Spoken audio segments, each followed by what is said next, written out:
আপনারা এ দেশ অলিয়া উলিয়ার দেশ, ৩৬০ জন আউলিয়া আইসাই বাংলাদেশে ইসলাম প্রচার করছে। আপনারা সেই দেশের অলিদের মাজার ভাঙছেন, অলিদের কবর ভাঙছেন।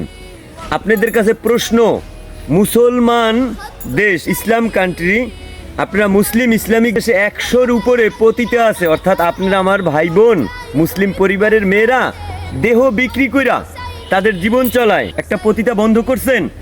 একটা পতিতার থেকে পতিতা নারীকে আইনা তার জীবন ব্যবস্থার ফয়সালা করছেন? প্রশ্ন আপনাদের কাছে।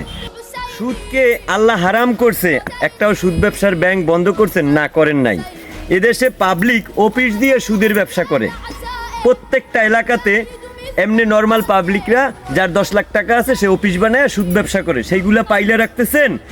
আর অলিদের মাজারে গিয়ে পাগল মাস্তানদের মারতেছেন, মাজার ভাঙতেছেন। কি অপরাধে আমাকে প্রমাণ দিতে পারবেন? মাজারের লোকজনরা এই দেশে 10 টাকা কারো মাইরা খাইছে, কারো জমি জমা হক নষ্ট করছে। হ্যাঁ, আপনারা বলেন মাজারের লোকরা গাঁজা খায়, গাঁজা সবাই খায় না। 100 জন লোক থাকলে সেখানে 2-1 জন ব্যাড লোক থাকবেই। জান্নাতের ভিতরে ইবলিস শয়তান যায় না।